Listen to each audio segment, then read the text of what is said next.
Salut, c'est Romain et bienvenue dans cette nouvelle vidéo sur PaléoFit.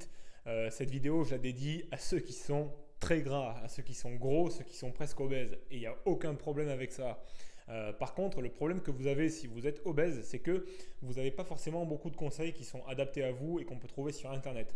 Je m'explique tout de suite dans cette vidéo. Alors en fait, quand on veut perdre du gras et qu'on est très gras, et moi je vois beaucoup de commentaires comme ça ou de mails que je reçois de la part de mes clients ou de la part des personnes qui visitent mon site et qui me contactent, ils me disent ouais Romain, j'ai beaucoup de gras à perdre, j'aimerais le faire vite et voilà, qu'est-ce que tu aurais comme méthode à me proposer?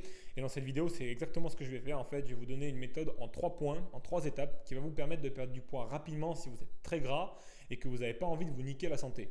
Parce que le truc qui se passe, c'est que si vous allez sur Internet et que vous regardez un petit peu les méthodes de perte de poids à la mode ou les méthodes de perte de graisse à la mode, c'est le crossfit, c'est l'intervalle training, c'est les sprints, voilà, c'est des trucs qui se font à haute fréquence cardiaque. Et c'est des exercices qui vont être proposés, qui vont proposer de soulever des charges lourdes, de faire des sauts sur des boîtes ou des choses comme ça, de sauter dans tous les sens, de faire des burpees. Et tout ça, c'est des exercices et des programmes d'entraînement qui sont absolument pas adaptés à vous si vous avez beaucoup de graisse. Pourquoi? Parce que quand on a énormément de graisse à perdre et qu'on est trop gras tout simplement, eh ben notre organisme il a de la masse morte à se trimballer. Et cette masse morte, elle va avoir un poids, une masse qui va détériorer vos articulations, qui va détériorer voilà, le fonctionnement de votre système cardiaque. Vous n'allez pas fonctionner correctement et vous risquez de vous mettre en très mauvaise santé. C'est pour cette raison-là que si vous êtes très gras, et on va voir tout de suite pourquoi et quand est-ce qu'on est très gras, vous ne pouvez pas vous attaquer à votre perte de masse graisseuse avec les techniques qui sont adaptées pour ceux qui sont gras mais qui sont un petit peu moins gras.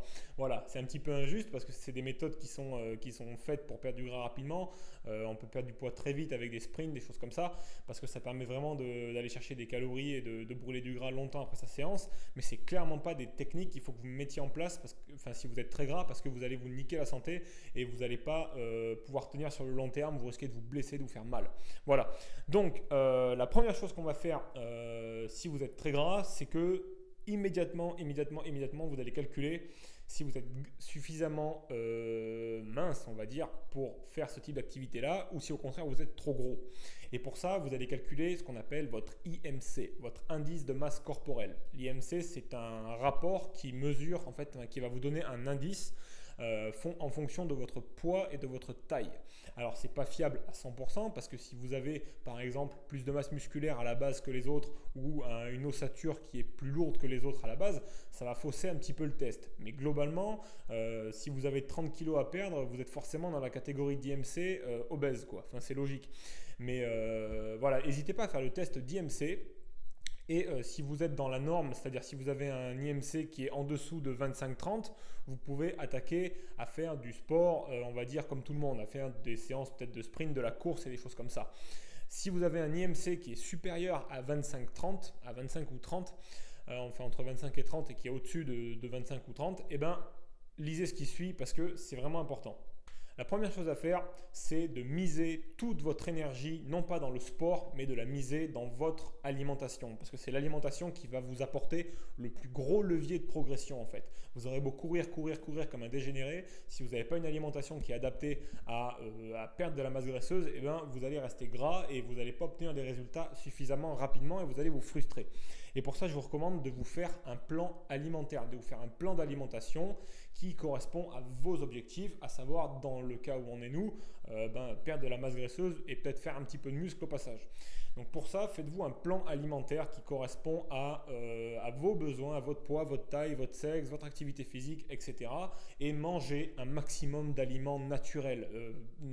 Fini les plats préparés, fini les pâtes, le riz, les féculents, tout ça, vous dégagez, vous passez sur des aliments naturels, vous passez sur des légumes, sur des fruits, sur de la viande, sur des aliments de qualité, sur des aliments gras entiers, des oléagineux, etc. Donc à ce sujet, vous pouvez télécharger par exemple, si vous voulez vous faire une idée de ce que c'est une alimentation naturelle, mon bouquin sur la diète paléo et l'entraînement fonctionnel. Ça va vous donner des bases alimentaires, même si vous ne voulez pas manger paléo ou ancestral ou ce que vous voulez, ça vous donnera des bases. Voilà, tout simplement. Et si vraiment vous voulez aller plus loin et que vous voulez vous faire un plan de diète qui est personnalisé. Vous pouvez rejoindre mon programme Menu Minute qui va vous aider à créer l'alimentation qui correspond tout simplement à vous et à votre objectif, que ce soit perte de graisse ou gain de masse musculaire ou les deux à la fois. Ça c'est un petit peu plus compliqué et des aménagements à faire, mais on peut le faire aussi. Et surtout, voilà, retenez que ce qui compte vraiment, ce qui va amener au départ 80% du levier, c'est votre alimentation. Donc focalisez-vous plutôt là-dessus que sur la meilleure façon de courir ou la meilleure façon de faire du cardio ou le meilleur entraînement brûleur de graisse magique. Ça c'est clair et net que ça va avoir plus d'impact. La deuxième chose à faire, ça se passe au niveau du sport cette fois-ci, c'est de vous baser non pas sur du cardio par intervalle d'intensité ou par du cardio des exercices de force ou des choses comme ça, mais c'est de vous baser uniquement sur du cardio à basse fréquence, du cardio doux, de la marche, du vélo d'appartement ou des choses comme ça, ou du vélo classique, mais à un rythme cardiaque d'aisance respiratoire. Vous devez pouvoir parler à quelqu'un de manière facile en pratiquant votre activité physique cardio. Ça va vous donner le bon rythme cardiaque pour pratiquer cette activité physique-là. C'est une activité physique qui ne va pas choquer votre cœur, qui ne va pas provoquer de problème et qui va vous permettre de brûler un maximum de graisse, parce que quand vous faites du cardio à basse fréquence, c'est-à-dire quand vous marchez, vous pédalez tranquillement, par exemple devant votre série préférée, c'est ce que je fais des fois, je pédale devant ma série préférée tranquillement, sans avoir besoin de transpirer, sans rien du tout, sans être essoufflé, et c'est la meilleure activité physique pour oxyder de la graisse, parce que votre organisme, plutôt que de puiser dans vos réserves énergétiques, plutôt que de vous vider de votre glycogène musculaire,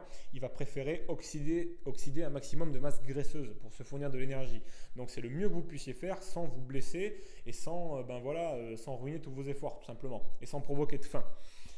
On passe alors à la troisième étape qui est peut-être la plus importante, c'est de prendre rendez-vous avec un cardiologue, parce que quand on est très gras, on n'a pas les mêmes dispositions pour l'activité physique et un bon bilan s'impose. Donc prenez rendez-vous avec un cardiologue qui va vous faire des tests de résistance à l'effort, il va voir si vous êtes apte à la pratique d'un sport, il va voir aussi si vous n'avez pas fait de l'athérosclérose, c'est-à-dire des dépôts de lipides, de plaques de lipides dans vos artères qui peuvent perturber votre fonctionnement cardiovasculaire et vous amener vers de graves soucis de santé. Et ça, on n'y pense pas quand on est gras, parce qu'on veut perdre du poids vite. On veut faire vite. On veut y aller tout de suite et foncer la tête dans le guidon. Sauf qu'on oublie la partie santé. Et ce qui compte, c'est de progresser sur le long terme. Ce n'est pas les 2 prochaines semaines. Donc, prenez soin de votre santé et allez voir un spécialiste de santé qui va vous conseiller et vous donner la marche à suivre et vous indiquer si vous êtes apte ou non à pratiquer un sport. Voilà. Donc, surtout, vous zappez pas cette étape. Elle est super importante. Ben voilà, maintenant vous savez tout. Vous avez 3 étapes qui vont peut-être vous faire 1 mois ou 2, mais bon, je peux vous garantir que si vous les suivez à la lettre, vous allez perdre du gras très vite, quoi. Tout le gras dont votre corps n'a pas besoin, vous allez pouvoir vous en débarrasser facilement avec une alimentation naturelle et adaptée à vos besoins. Et vous allez pouvoir également favoriser cette perte de masse graisseuse là par la pratique d'un cardio doux et valider tous ces acquis-là par un test chez un cardiologue. Donc, je vous remercie d'avoir regardé cette vidéo. Brûlez pas les étapes et prenez soin de vous. Et on se retrouve dans une prochaine vidéo pour de nouvelles aventures. D'ici là, je vous dis à très bientôt et je vous souhaite une excellente journée ou une excellente soirée. Ça dépend du moment à laquelle vous regardez cette vidéo. Et bonne transformation. Salut!